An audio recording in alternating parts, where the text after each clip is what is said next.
Greetings, brothers and sisters. It's a sad state of affairs today.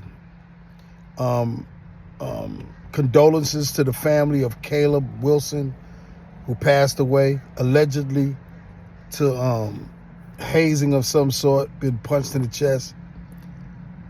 If we go back in time to when I joined the fraternity of Omega Psi Phi in 1992, process was implemented in 1991 called membership intake, that was supposed to take care of the issue or address the issue of hazing. It didn't.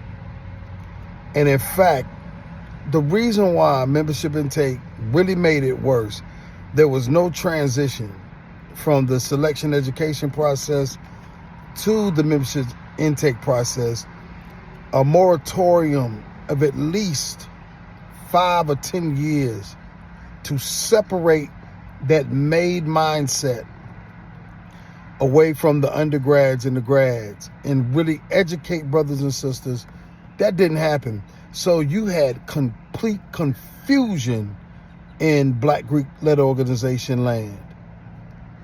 Some did a pledge process before intake. Some did it a little before, a little after intake.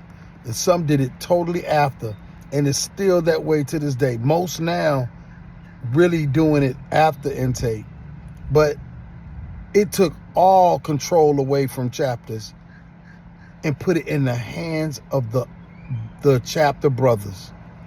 Now, what I mean by that is that the nationals or the regional something, they would have a date. I'm talking about the undergrads mainly.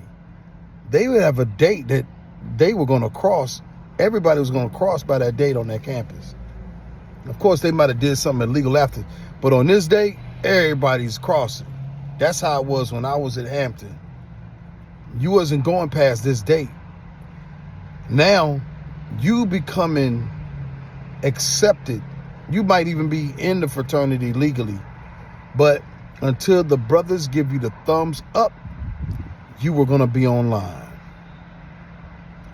And this is what made it worse, because no oversight. Now me, I never got caught hazing, and I'm glad I never got caught. But what made me an ex-hazer is what can make anybody an ex-hazer. It's Jesus. You have to turn from your wicked ways. Accept the gospel message, the death, burial, and resurrection of Jesus Christ. It's a heart condition. It's a mind condition. You have to change. And when the inside changes, the outside will change. But until then, if you don't change on the inside, all you're going to do is find another sneakier way to do whatever you're doing that is illegal. And the laws, Louisiana got some tough laws. I read them this morning. And but the laws don't stop nothing. But I will say this. If people start going to jail for hazing, people will rethink if they're going to allow themselves to be hazed.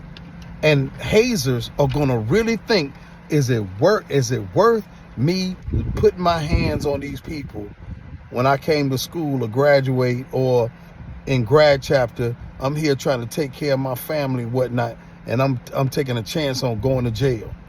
Well, I experienced that near-death experience as a dean of pledgees, and it's nothing nice. And we don't think straight when it's. You can say all you want to say about what line brothers are supposed to do, what the chap. When that stuff is happening, when I had a brother going to an epileptic seizure, you're not thinking straight. All you want to do is try to revive them. But you're thinking doubly because you don't want to take them to the hospital because you know that it's going to be all hell's going to break loose.